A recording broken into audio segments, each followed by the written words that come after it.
ఇగో తాను చేస్తున్న కరెక్ట్ అంటే చెప్పుకునే ప్రయత్నాలు, పలు మీడియా సంస్థలకు ప్రాయోజిత ఇంటర్వ్యూలు, నగరంలోని కొన్ని కాలనీ అసోసియేషన్లతో వరుస ర్యాలీలు, తన సామాజిక వర్గ వాట్సాప్ గ్రూపులో సింపతి స్టేటస్లు, కోర్టు దిక్కన్న కేసులు వేసిన వారిపై కబ్జాదారులుగా ముద్ర. సో కోర్టు దిక్కన్న కేసు వేస్తే ఏమవుతుంది? కోర్టు చూసుకోవాలి, అది కోర్టులో తేలిపోతుంది. అవినీతి పరులు ఎవరు, నీతి పరులు ఎవరు తేలిపోతుంది. కానీ ఇక్కడ ఈయన ఏంది కాపు సామాజిక వర్గం, అంటే పవన్ కళ్యాణ్ సంబంధించినటువంటి సామాజిక వర్గం. సో ఇప్పుడు ఏంటంటే ఒక ఆంధ్ర నుంచి ఒక వర్గం వాళ్ళ వాట్సాప్ గ్రూప్లో అక్కడ నుంచి తెలంగాణకి ఏంటంటే ఇవన్నీ జరుగుతున్నట్టుగా, అంటే ఆయన మంచోడు, ఆయన సింపతి స్టేట్మెంట్లు ఇవన్నీ కూడా అక్కడ నుంచి జరుగుతున్నాయి. పెద్ద పెద్ద పోస్టర్లు వస్తున్నాయి, ఇంటర్వ్యూలు వస్తున్నాయి. సో కాలనీలలో పాలాభిషేకాలు అవుతున్నాయి. ఇవన్నీ ఏంటంటే ఒక స్ట్రాటజీ ప్లే చేస్తున్నాడు రంగనాథ్ అనేది చాలా స్పష్టంగా అర్థమవుతుంది. కానీ ప్రజలందరూ కూడా నమ్మే పరిస్థితులు లేరు. సో ఇక్కడ చూడండి, హైడ్రా కమిషనర్ రంగనాథ్ వ్యవహరిస్తున్నటువంటి తీరు విచిత్రంగా ఉంటున్నది. డజన్ల కొద్దీ కోర్టు ధిక్కార కేసులు ఎదుర్కొన్న రంగనాథ్ను తొలగించాలని హైకోర్టు ప్రభుత్వాన్ని ఆదేశిస్తుంటే, మరోవైపు ఆయన మాత్రం తాను చేసింది కరెక్టేనని తనను తాను నిరూపించుకునేందుకు విశ్వ ప్రయత్నాలు చేస్తున్నారు. అందులో భాగంగా వివిధ మార్గాల ద్వారా ఒత్తిడి, ఎత్తుగడలు ప్రయోగిస్తున్నారు. తన పదవిని కాపాడుకునేందుకు ఎన్నడూ లేనంతగా పలు మీడియా సంస్థలకు ప్రాయోజిత ఇంటర్వ్యూలు ఇస్తూ తాను చేస్తున్నదంతా కరెక్టేననేటువంటి వాదనలు పునరుద్ఘాటిస్తున్నారు. అదిగాక కోర్టు దిక్కన కేసులు వేసిన వారిని కబ్జాకోలుగా చిత్రీకరించే ప్రయత్నం రంగనాథ్ చేస్తున్నాడు. ఇప్పుడు కోర్టు నిర్ణయిస్తుంది తప్ప ఉప్పు అనేది. నువ్వెవరు వాళ్ళని కబ్జాదారులు అనడానికి? కొంచెమైనా ఉండాలి కదా రంగనాథ్ గారు. మీకు కూడా ఏంటంటే ఇది ఒక నయా స్ట్రాటజీ తయారైంది. ఎందుకంటే డబ్బులు బాగా వచ్చేసినట్టున్నాయి. ఇది ఒక స్ట్రాటజీ, ఆయనకు ఒక ఇమేజ్ క్రియేట్ చేసే ప్రయత్నం చేస్తున్నాడు. సో రేవంత్ రెడ్డి చేసినట్టు దుర్మార్గాల్లో ఈయనకు హైడ్రా కమిషన్ కూడా పెద్ద దుర్మార్గం ఇది.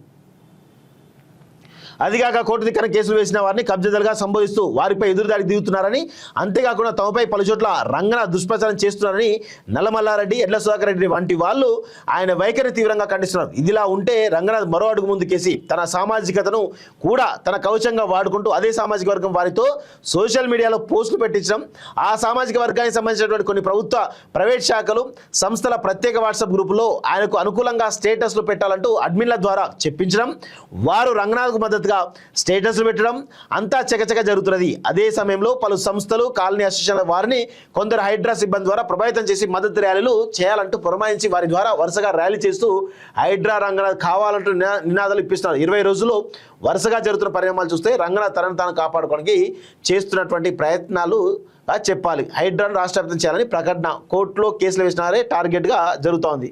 సో ఇవన్నీ చేస్తున్నారు. సో రంగనాథ్ చేసేటువంటి ప్రతి పని కూడా ఇదే.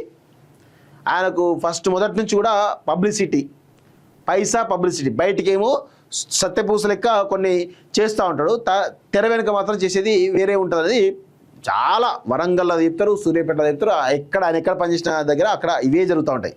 ఫస్ట్ పబ్లిసిటీ తోటి హైలైట్ అవుతూ ఉంటాడు, దాని తర్వాత ఇవన్నీ జరుగుతూ ఉంటాయట. ఇది పరిస్థితి. సో గతంలో ఎన్నడూ లేనంతగా రంగనాథ్ పలు మీడియా సంస్థలకు ప్రాయోజిత ఇంటర్వ్యూలు ఇస్తూ అందులో కోర్టు ధిక్కరణ కేసులు, వాటికి సంబంధించిన అంశాలపై ప్రత్యేకంగా మాట్లాడుతున్నారు. కోర్టులో ఒక అంశం విచారణ జరుగుతున్నప్పుడు కానీ, హైకోర్టు ఉత్తర్వులు జారీ చేసినప్పుడు కానీ వాటిపై ఎలాంటి కామెంట్ చేయకూడదని, కానీ రంగనాథ్ ఆ ఇంటర్వ్యూలో చాలా అంశాలు కోర్టులకు ఉద్దేశించి, కేసులు వేసిన వారిని ఉద్దేశించి మాట్లాడుతున్నారంటూ పలువురు కంటెంప్ట్ కేసులు వేసిన వారు చెబుతున్నారు. రంగనాథ్ తనకు మద్దతు ఉందని ప్రకటించే కోసం ర్యాలీలు, తనను తాను కాపాడు కోసం ఇంటర్వ్యూలు ఇవ్వడం ఒకవైపు అయితే, ఒడిశాలో వచ్చిన కోర్టు తీర్పుకు సంబంధించిన పేపర్ స్టేట్మెంట్లు పిఆర్ఓ ద్వారా పెట్టిస్తూ తాను చేసింది కూడా కరెక్టేనని చెప్పుకునేటువంటి బుకాయించే ప్రయత్నం చాలా బలంగా జరుగుతూ ఉన్న విషయం మనందరం కూడా తెలియాలి. రంగనాథ్ ఏం చెప్తే ఆయన గురించి ఎంత తక్కువ మాట్లాడితే అంత మంచిది. ఆయన చేసినటువంటి పని పబ్లిసిటీ ఎక్కువ, పనితనం తక్కువ. పబ్లిసిటీ పీక్లో ఉంటుంది, పనితనం తక్కువ ఉంటుంది.